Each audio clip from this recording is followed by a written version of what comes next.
Hello, hello, hello. How are you? My name is Marena. Welcome to another episode or session of Let's Yap.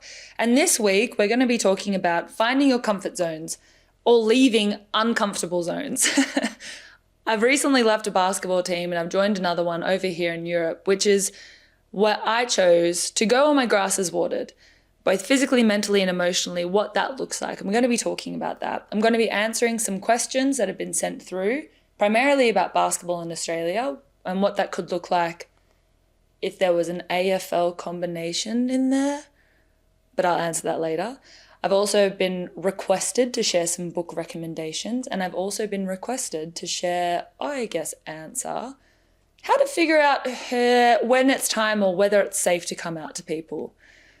So I've got a lot of experience in that, and we're going to be talking about basketball, identity, books, awkward stuff, comfortability, and I'm going to be talking about a freaking awkward situation that I had most recently, being the comfortable friend of the group, that chick that you can always rely on that's going to be looking and listening to your answer when you're talking in the group and no one's listening, but then you lock eyes and only one person is. I like to be that person because I like to support, I like to love my friends. So anyway, if this sounds like something that you're into, stay tuned, get comfortable, get cozy, grab a cup of tea or a drink, whatever you need. But my name's Marena Whittle, and let's yap about it. Okay, so off the top, finding your comfort zones and what that looks like. I can only talk about it from a basketball perspective, and for me, the whole decision to come to Europe in the first place was to find my comfort zone, find what works for me, go where my grass is watered, I've been playing basketball professionally for about 8 years, and I went to college when I was 18. And before that, I was playing in the D League in Victoria before it turned into NBL 1 since I was like 16, 17. So I've been playing for a long time, almost, 17 years? Whew! I love you. I love everyone. I love your age. There's no ageism here because whatever.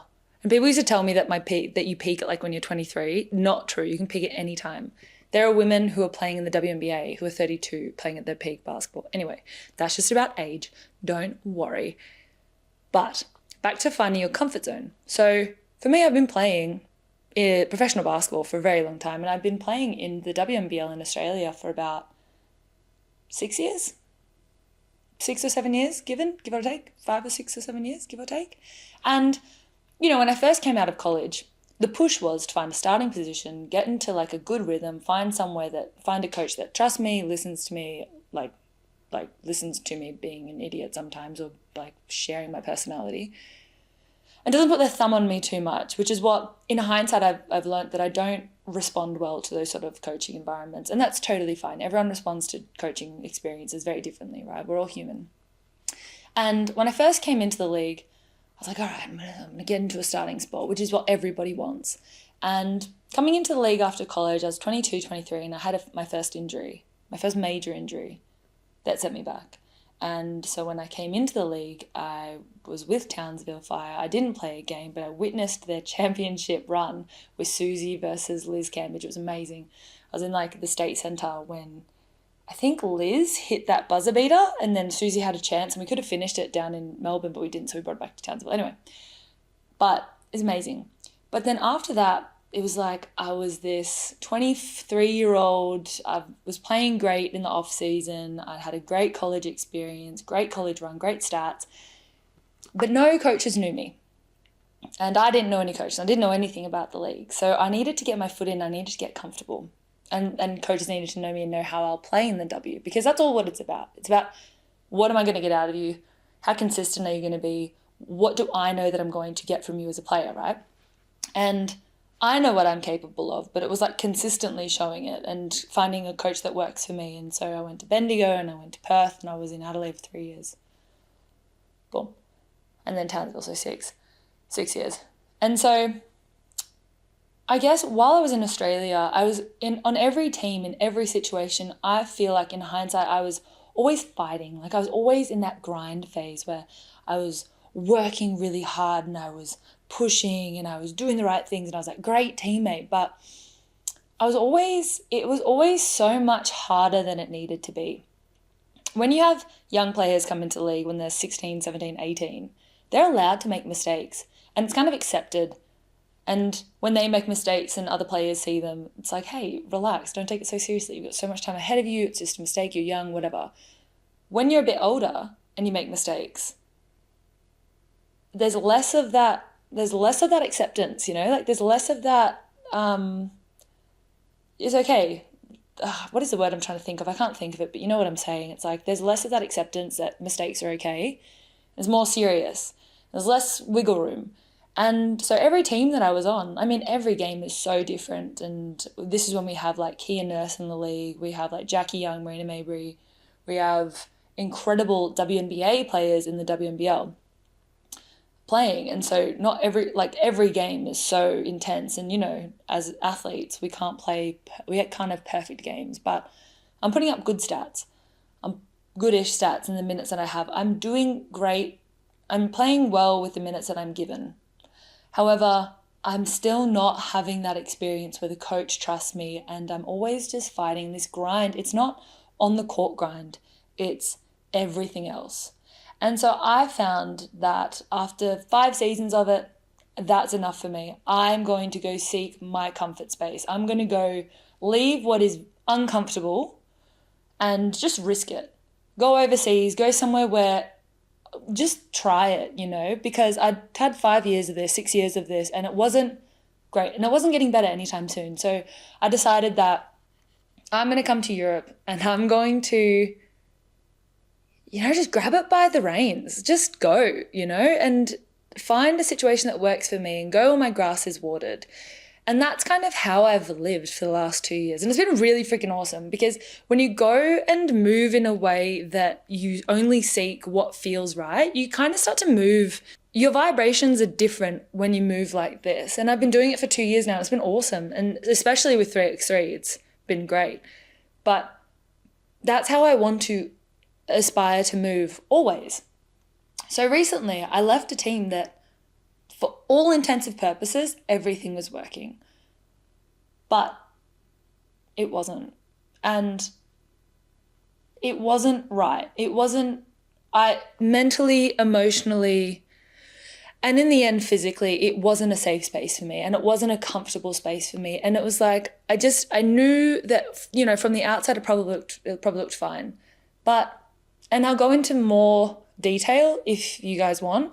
However, at the moment, I'm not actually able to go into too much detail, but I will eventually when the time is right and when I can. But, you know, it's choosing, you know, when your gut just doesn't feel right, I think you just got to listen to it. And there's this like culture of basketball and there's this culture in sports and I guess in life that like you just got to go through this grind. You just got to grind, you know. But, you know, what is the grind? Because for me, I don't think that the grind should be every single aspect. The grind shouldn't be fighting. The grind shouldn't be like combative with people.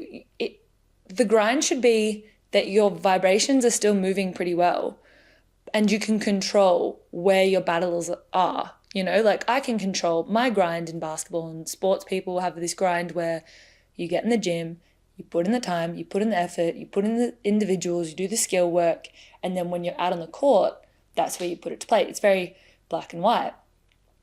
The grind shouldn't be being, from other people's experience, the grind shouldn't be being belittled by a coach. The grind shouldn't be being ostracized by teammates. The grind shouldn't be unhealthy or unsafe work environments, because basketball is so unlike every other workplace that there isn't a HR situation. There's no human resources. This coaches this style, and so everyone just kind of needs to accept that. And, you know, to a degree, sometimes that's totally logical. But when you move to like senior basketball, it's like player management and like how to get the best out of every player, because you've recruited me at senior level. You recruit these players. So there's value in those people. So how am I supposed to get the best out of those people? Again, to a degree, I'm not saying that like you just need to pander to people. Absolutely not. However, ostracizing or constantly belittling or putting down people or making people feel dumb for being like having silly or just different personalities, that's not what the grind is.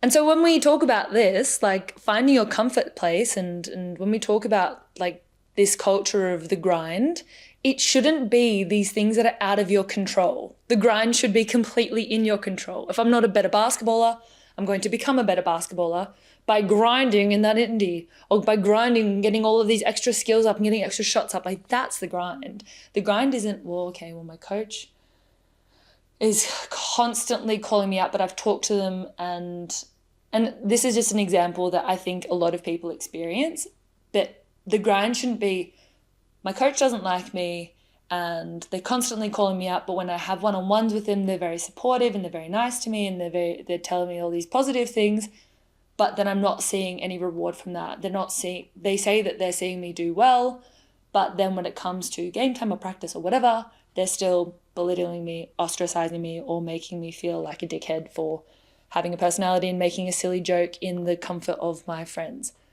That was just a mad generalization, but I think it's just so common, and I can only speak on women's basketball, and I can only speak on experience that I've heard of, whether it be juniors, seniors, pros, not pros. Like everyone kind of has this experience, and also, I don't know why, but sorry, my plants here. I've got a plant next to me, and I've started to get plants here in Madrid, but this poor one, I can't figure out why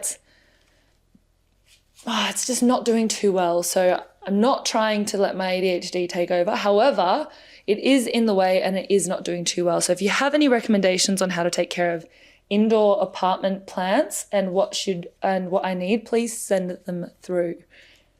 And also, if this story resonates with you, if you've had any negative experiences with, sports or even with workplaces, because I think even with workplaces, like the grind shouldn't be being in an unhealthy and unsafe work environment. It should be completely within your control. You should never be grinding. And I love this word, grinding, lol, especially when later on we're going to be talking about queer stuff, but safe space to say grinding, but the grind should never be out of your control. You should always be able to control whether you get better and when you get through it and whether you go through this challenging experience, because like if I'm not good now, then I will be better in the future because I'm going to work at it, and I stand by that. But anyway, if you've experienced something like this, please send it through and share with me your experiences, because I think that this is such a common thing. Like we're just kind of told to go through this grind and just to kind of go through it. And I do agree that that is important, but there needs to be, but it's important to also know that there is another side. Like I love the challenge of like realizing that I'm not where I want to be and then getting better and trying to work at that. That's different.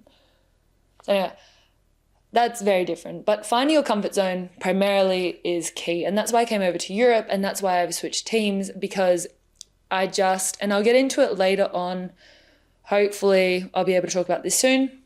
But just choosing a space that is mentally and emotionally and physically safe for you if you're in a position to be able to do so. If you aren't, I guess like instead of choosing a space that works for you, I guess it's like more so recognizing when it's not working for you. Because if your vibrations and if your flow and if your gut is just not feeling right consistently, then that's a fucking red flag. Excuse my language. That is a very big red flag that you are not comfortable and not safe and not mentally in a great place and emotionally not in a great place. So listen to that. And if you need to take space. If you need to take time. If you need to leave. If you're able to. If you're not able to, there are many people able to help you and support you and help you maneuver that. I am one of them. Reach out, and if I am capable and able to help, I absolutely will. I'm going to leave it there because there's so much more I can talk about, and hopefully we'll be able to talk about it soon. But if you've had experiences like that and something that I said kind of resonates, share it with me if you're comfortable. If you're not, totally get it. Also, we're filming at night and I'm recording at night. This is my first time. So if the vibe is a bit different, I hope you like it. If you don't, I don't know what to tell you, but I've figured it out and I'm liking this. Also, you can watch me on YouTube because I do try to wear something different, and I'm checking out my face a little bit more lately. Like I've just got my lashes done, so I always act a little bit different. A little girly. So I've also had a great day today by doing things that make me feel freaking awesome. Like I've just gotten a NutriBullet so I can make my smoothies. I've just got my lashes done, so I'm obsessed with myself. I've gotten my nails done. And it's just like making me feel really good in my space. So, I mean, when I guess I talk about finding a place where you're comfortable, it's also like doing things that make you comfortable and make you happy and these good habits. And 2025, hoorah! 2025, new year, new me. She's got lashes again. I don't think I had lashes for like all of 2024, but that's for me. Hope you guys like it. If you do want to check me out on YouTube, have a look. I'm winking at the camera. If you don't like that wink, please don't tell me. Moving on. So someone asked me what it would be like my thoughts on if the AFL partnered with or took over WNBL teams and maybe NBL teams. But personally, I don't think that it would work because they're two very, very different sports. And frankly, I don't want the AFL just to come in and take over. They've got the W, AFL. They've got the M, men's AFL. I think like they're working really freaking well, and they've got netball as well, and that works, and that's like pure Australian sports. Basketball wouldn't necessarily work like that because it is an international sport and it is shared globally. I think what Aussies love about the AFL is that it's like just Australians, and it's like the most intense sport. So many people can come to it. It's just the best 4 hours. Love footy.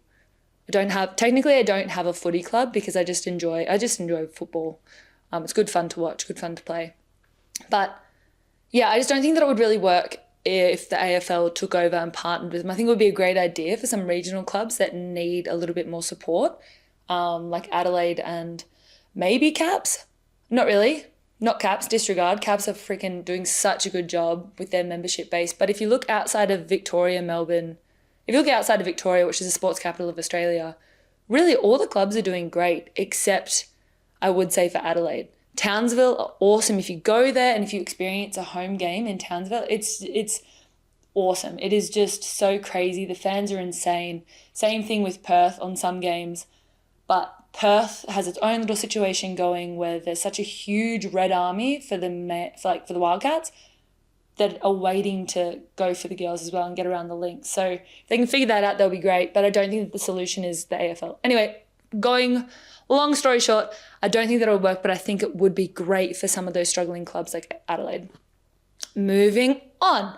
Someone's asked me for book recommendations, and hey, I'm a girl. I don't really read any one particular thing. I've got a few recommendations for people who are trying to get into reading. If you are trying to get into reading, I would recommend reading a bunch of different stuff so that you can kind of figure out what you like, what you don't like. I personally give it, like if I'm getting into a book, I give it a few chapters, and if I get caught on, then I'm in. If I don't and it's a struggle to read, I just stop immediately. One book I would heavily recommend is Ikigai, Ikigai. It is based on a Japanese way of life, I guess. They go to it's more of like a self-help book. Gives you really great habits that you should implement into your everyday life, because the subjects that are used in this book for the research is residents of an island off Japan that has the highest number of people living over 100 years old. And so it pretty much asks all these people, okay, what are some things that you do that have helped you get here, and their habits. And it's just really cool. It's got a lot to do with community. It's got a lot to do with staying active, and it's got a lot to do with purpose and finding a job and finding something that works for you, not necessarily just finding any job. I guess it kind of goes back to like finding your comfort, or I guess going away from what feels uncomfortable. And then also, if you're looking for Australian writers, I've got one right behind me, Emily Henry. She's a great read. Really short story. Or not short story, but just very easy writing, easy reading. Colleen Hoover is also a really easy read. If you're interested in fantasy, I think that's where you go to my partner, Annalie. But I've got The Red Queen up there that I need to read by Victoria Aveyard. I have no recommendations on that, but if you're into fantasy, just kind of dabble on TikTok if you can, because it's been banned, but just dabble online, because there is so many recommendations online as well when it comes to fantasy especially. But I would check out Colleen Hoover, Emily Henry, and this book, Ikigai. It's a little blue book and is really good. And it just kind of gets your brain going. So someone sent me a question and I've answered it privately. However, I just want to talk about it on here because I think it's really important to know that how you come out and how you choose to come out and share your story is your decision. And the only thing that matters is that you feel safe. Boom. End of story. And there are people in my life that I didn't tell when I was younger. I didn't feel the need to come out to them because I didn't feel safe. Like I didn't feel like it was necessary because I knew that it was going to be a negative experience for me. Call that avoidant, call it whatever you want, but it kept me safe and it kept me mentally okay. I'm very privileged that I didn't have any negative experiences coming out because I just didn't need to tell people. It's not your business. And if it's not your business and if I'm not telling you, then that doesn't matter. Out of sight, out of mind almost. And, some people are going to hear that and be like, oh, well, like then you're fake or like have some theories about it. But frankly, when it comes to sexuality, and we see it a lot in today, it's like, it's all about just doing whatever feels safe and whatever feels good for you. And even like there's this whole movement right now about forgiving people, but not necessarily seeking like closure. Like you don't need to have a conversation with someone to have closure. You can get closure by forgive and forgetting and moving on, because that conversation that you might have is not going to bring you any more like calmness. It's not going to bring you any more respect. It's not going to be a good time. It's going to bring up so many hurt feelings and maybe cause more stress in your life. So there is this whole world in which you don't need to tell people your business if it's not going to make you feel safe, especially during such an important time as coming out and sharing your sexuality. So for me, when it came to coming out and who I chose to come out to, before I was comfortable to just live my life the way that I am, openly, freely, not giving a bleep that out. I don't want to say that I like figured people out pretty quickly, but I learnt to talk about topics that were queer or about people, celebrities, people that we knew in the community who were queer, and kind of gauging people's response and like how their vibe was. And inadvertently doing so many hypotheticals that it's like I figured out how they care or think about the queer world, the queer community, gay chicks, gay men, lesbians, masculine presenting, feminine presenting, and figured out how people respond and respect. And if they don't respect, then why would I put myself in the firing line to have that conversation with you and tell you about my sexuality when you don't respect them, you don't respect the community in the first place, so why would you respect me? Also, that really only applies if you're able to. And like, unless they're like super important to you and you want to have that closure, but again, if you don't feel comfortable, you don't have to. But again, when it came to coming out, I did like heavily vetted like my mum, for example. So for so long, for like years, I think like 2 years, every time, and my sister came out to my mum and my family a few years after I'd come out to my siblings. So I came out when I was 12 and then to all of my siblings. I've got 3 of them. There's 4 of us. And they're all older than me. And when I was 14, 15, my sister brought home her girlfriend. And I guess that really helped me figure out like how my mum was going to respond, because my mum was the only one of my parents that I told. I didn't tell my dad. And my parents separated when I was 18. And like, I guess I was very lucky to do this, but before this happened and before my sister brought home a girlfriend, I was kind of like asking a lot of questions like, yeah, I guess that is weird. Do you see that movie? Do you see how Angelina Jolie and kissed that girl? Like Black Swan, that's crazy, right? That's crazy, right? Black Swan. And I had like a lot of girlfriends and a lot of boyfriends at the time, not relationships, just friends. And I had a lot of boys who were my friends and girls who were my friends. And I guess like having those conversations with mum and kind of vetting how she would respond to those sort of like situations about people in the community, movies, celebrities, people that were not important to us, like in like to us intimately, but just kind of vetting her was how I then decided to come out to her and knew that it was very important to me to come out to her. So when I sat her down when I was finally 18, keep in mind I came out to my to my siblings when I was 12, and I came out to my mum when I was 18, and she knew, like she absolutely knew, but she did cry and she was sad for the pain that I could go through as a queer person in this world. But also that was because of her experiences growing up and what she had seen in her lifetime. So it wasn't from a place of negativity. It was a place of like concern and love for me and wanting to stop me from like experiencing that pain. But we had a very loving experience. Like we had a very loving conversation and we both cried because it is such an emotional experience coming out. And again, I really urge and I really push, if you don't feel safe and you don't feel like you need to, you don't have to. You don't have to do anything that you don't want to, especially when it comes to your sexuality and your journey. Anyway, speaking of your journey, it is now over with me because this is the end of the session. Thank you so much for sitting with me and listening, and I hope you enjoyed it. If anything that I've said has resonated with you, if you need or if you want to share your queer experience and I guess your coming out story as well with me, please send it through. I have lots of life to share with you. When it comes to closure and relationships and dating, if you have questions, send them through. If you have awkward experiences, which I look forward to sharing many, many more because it has been a very busy month, I will. But until the next time, thank you so much. My name's Marena. I hope you guys have a wonderful rest of your afternoon, day, night, wherever you are. Kath, day, night. Kath and Kim reference. Anyway, I love you all. Take care of yourselves. And until next time, love yours. Bye.